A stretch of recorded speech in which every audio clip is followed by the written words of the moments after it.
Yesus mengajarkan Islam. Apa itu Islam? Islam artinya apa? Berserah diri, ya, damai, amat, patuh, taat, tunduk kepada siapa? Kepada Allah Subhanahu wa taala, ya. Contoh, kalau zaman dulu misalnya dai-dai kita mungkin sering ya, ketika berdialog atau berdebat dengan sesama saudara dari Kristen, mereka sering bertanya, di mana ada ayat Yesus mengatakan akulah Tuhan sembahlah aku? Itu sudah pasti memang tidak ada, ya.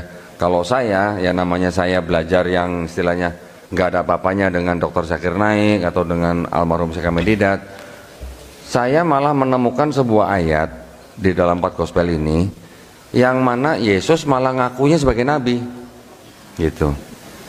Yesus ngaku sebagai nabi dan malah dia menyuruh, bahkan tidak hanya Bani Israel, tetapi dia juga menyuruh iblis nih ya, ketika Yesus sedang dicobai iblis nih, ada ayatnya di sini, untuk apa? Untuk menyembah dan berbakti hanya kepada Tuhan Allahmu. Tulisannya Allah ya, saya bacanya juga Allah karena nggak ada tasdidnya, saya jadi bacanya Allah bukan Allah gitu ya. Jadi Yesus juga mengajarkan baik kepada Bani Israel maupun kepada iblis yang sedang mencobai untuk berbakti dan menyembah hanya kepada Allah yang tertulis di sini. Yesus juga mengajarkan bahwa dia apa? Dia kecil disunat, dia juga berpuasa, dia juga sholat, bahkan cara sholatnya sujud, ada ayatnya di sini. Ya, Yesus juga puasa, bahkan terlepas daripada siapa yang disalib di sini. Ya, kita mengimani bahwa yang disalib bukan Nabi Isa atau Yesus, tapi terlepas daripada siapa yang disalib di sini, jenazah yang diturunkan dari kayu salib itu dikafani, gitu, ya, dikafani dengan kain putih. Nah, sekarang kalau kita perhatikan, umat beragama apa yang kalau sholat sujud, yang laki-laki disunat, yang berpuasa, yang apa? Yang dikafani, umat beragama apa? Kita yang ngikutin ya. Berarti kalau berdasarkan tulisan-tulisan di sini, berarti kita yang mengikuti sunnah Yesus berarti dong kalau gitu. Boleh dong saya sebut sunnah Yesus ya berarti ya. Ya, walaupun sunnah yang disebut dengan apa yang dilakukan oleh Yesus dan Bani Israel yang ada di kitab ini, itu semuanya sudah disempurnakan di dalam Quran. Shalom, saudara-saudara, video ini akan menanggapi isi video yang baru saja kalian nonton tadi. Tanggapan ini akan berisi beberapa pokok pembahasan, yaitu bagaimana kesalahan logika dan sejarah dalam klaim Don Ditan di video tadi, dan apa sebenarnya ajaran Yesus menurut Alkitab. Apakah itu memang sama dengan ajaran-ajaran yang sudah disebutkan yang di video tadi? Dan juga saya akan membahas di sini beberapa hal yang sebenarnya out of context dari video tadi, tapi tetap masih membahas tentang hubungan antara kedua agama ini. Yang pertama, dia itu memaksakan definisi Islam yang dikatakan ya bahwa Islam itu berarti berserah diri. Iya, benar, secara bahasa Arab.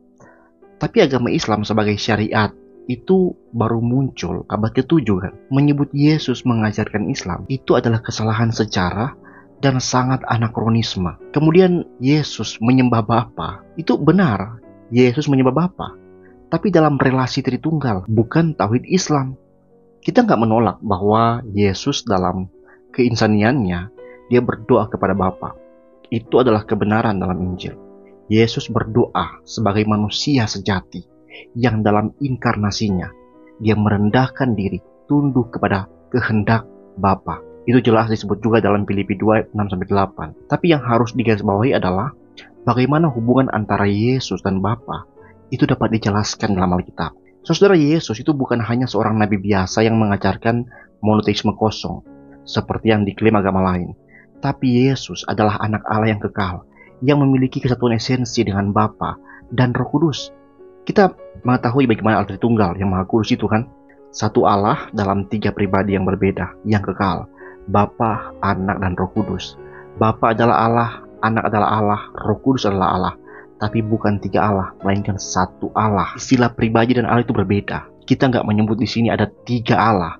Kita menyebut satu Allah, tapi eksis nyata, kekal dalam 3 pribadi.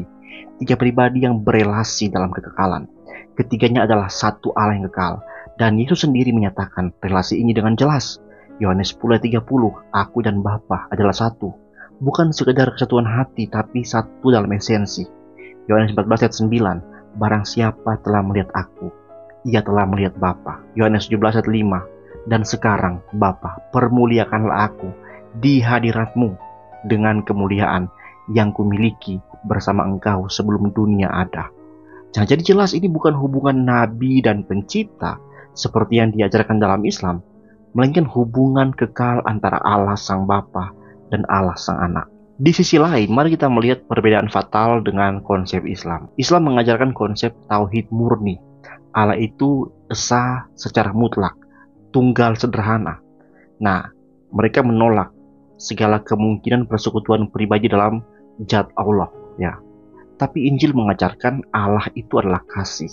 1 Yohanes 4:8. Saudara-saudara, kasih sejati itu pasti punya yang namanya relasi, yang mengasihi dan yang dikasihi.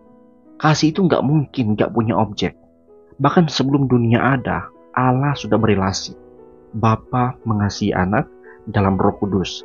Karena itu, Tritunggal itu bukan tambahan atau inovasi atau penyelewengan, tidak. Tritunggal adalah kenyataan, ya, kenyataan yang menyatakan segala yang nyata hari ini. Dia sumber, dia Allah yang sejati. Karena Allah yang sejati itulah Allah yang hidup. Tidak mungkin yang hidup ini berasal dari yang tidak hidup. Tidak mungkin segala sesuatu di dunia ini yang berelasi berasal dari yang tidak berelasi. Allah itu berelasi antara 3 pribadi ini. Makanya dia menciptakan dunia yang penuh dengan relasi. Saudara-saudara, sebut satu hal di dunia ini yang tidak ada relasinya dengan sesuatu. Segala sesuatu di dunia ini punya relasinya. Punya relasi timbal baliknya. Setiap kata, setiap huruf, setiap angka, tiap apapun itu, benda apapun itu pasti ada relasi, ada keterhubungannya dengan sesuatu di luar dirinya. Tidak ada sesuatu dunia ini yang berdiri sendiri tanpa ada apapun, tanpa alasan kenapapun dia ada. Allah adalah Allah yang berelasi. Makanya dia mampu menciptakan dunia yang penuh dengan relasi. Kemudian saudara, dalam Yohanes 1:1, pada mulanya adalah firman. Firman itu bersama-sama dengan Allah, dan firman itu adalah Allah. Firman atau logos adalah Allah. Dia bukan makhluk, bukan ciptaan. Nah, firman ini bersama-sama dengan Allah. Artinya apa? Ada pribadi yang berbeda, namun satu esensi. Firman ini kemudian menjadi manusia dalam pribadi Yesus Kristus. Yohanes 1:14. Nah, dengan demikian, ketika Yesus berdoa, dia tidak sedang membatalkan keilahiannya. Dia berdoa sebagai anak yang inkarnasi, tanpa kehilangan kodrat ilahinya. Seperti yang ditegaskan dalam Credo Nicea 325 Masehi. Yesus Kristus, anak Allah yang tunggal, diperanakan dari Bapa sebelum segala zaman. Allah dari Allah, terang dari terang, Allah yang sejati dari Allah yang sejati, diperanakan bukan dibuat, sehakikat dengan Sang Bapa. Jelas Bro Dondi? Kemudian terkait dengan praktik sunat, puasa, dan sholat. Saudara, dalam hidup Yesus, ya, memang dia melakukan yang namanya sunat, juga berpuasa. Kalau sholat enggak, ya 5 waktu tidak. Dia berdoa maksudnya di sini. Nah, dia itu mengikuti tradisi ibadah Yahudi sebenarnya. Semua itu tertulis dalam Alkitab. Tapi penting untuk memahami bahwa kenapa Yesus melakukan semua praktik itu.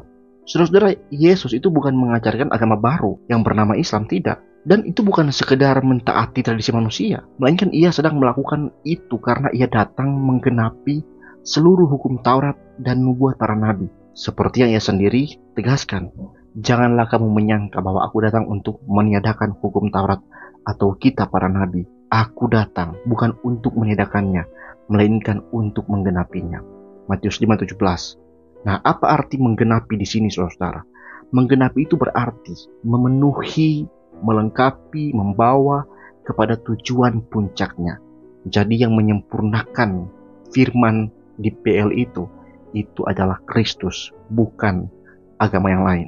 Begini saudara ya, seluruh hukum Taurat itu, semua ritual-ritual yang ada di dalam Perjanjian Lama, termasuk sunat, puasa, korban, penyucian diri, dan sebagainya, itu adalah bayangan sebenarnya, bayangan dari keselamatan yang sejati yang nyata di dalam diri Kristus. Contoh, sunat dalam Kejadian 17 ayat 10-14. Itu adalah tanda di perjanjian lama. Tetapi dalam Kristus, penggenapannya adalah sunat hati, menjadi tanda perjanjian baru yang dipraktikkan dengan cara baptisan. Roma 2 ayat 9. Puasa itu adalah tanda kerendahan hati dan pertobatan. Dan Kristus berpuasa untuk mengidentifikasi dirinya dengan umatnya untuk melawan pencobaan. Nah, doa dan sujud Yesus itu menunjukkan ketaatannya sebagai manusia. Tapi dia juga mengajarkan doa yang berpusat pada kehendak Allah. Jadilah kehendakmu, Matius 6 ayat 10. Semua tindakan ini, saudara-saudara, bukan bagian dari sistem Islam, tapi akar Yudaisme yang menuju pada penggenapan dalam diri Mesias. Berbeda dengan Islam, Islam mengklaim sunat, puasa, dan sholat sebagai bagian dari sistem syariat mereka. Tapi mereka memutuskan itu dari asalnya yang sejati, di dalam rencana penebusan Allah melalui Yesus Kristus. Kristen sejati memahami sunat merujuk kepada penyucian hati dalam Kristus. Puasa merujuk kepada kehausan akan Allah yang digenapi di dalam Dia. Doa merujuk pada relasi langsung dengan Bapa melalui Anak dalam kuasa Roh Kudus. Seperti Paulus menulis, sebab segala sesuatu yang ditulis dahulu telah ditulis untuk menjadi pelajaran bagi kita. Dan juga Roma 10 ayat 4, Kristus adalah penggenapan hukum Taurat, sehingga kebenaran diperoleh tiap-tiap orang yang percaya. Di sisi yang lain, kalian harus ingat, saudara, Yesus tidak mengajarkan syahadat, sholat 5 waktu, puasa Ramadan, zakat, haji, dan syariat Islam itu sendiri. Yesus mengajar yang pertama, bahwa Dia adalah jalan, kebenaran, dan hidup. Yohanes 14 ayat 6. Dia bukan hanya penunjuk jalan, Dialah jalan itu. Kemudian, menerima penyembahan.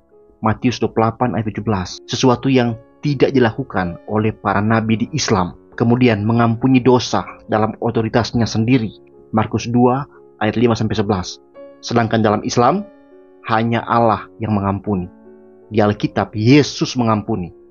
Jadi jika Yesus mengajarkan Islam, mengapa tidak satu pun pilar Islam diajarkan oleh Yesus? Ini justru memperlihatkan bahwa Yesus tidak mengajarkan Islam, tapi Injil, kabar baik yang unik.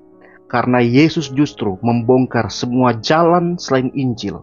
Yesus bilang, tidak ada seorang pun yang datang kepada Bapa kalau tidak melalui aku. Yohanes 14 ayat 6. Dan juga, barang siapa menyangkal anak, ia tidak akan memiliki Bapa. Pertama Yohanes 2 ayat 23. Islam menolak Yesus sebagai anak Allah. Maka secara logika dan teologi Kristen, Islam tidak mungkin berasal dari pengajaran Yesus, bahkan Muslim tidak akan diselamatkan. Itulah ajaran dalam iman Kristen pada umumnya. Kecuali Katolik Roma. Dalam Lumen Gentium, Islam juga masuk surga. Saudara-saudara, sekian tanggapan saya. Sampai jumpa di video berikutnya. Tuhan memberkati. Shalom.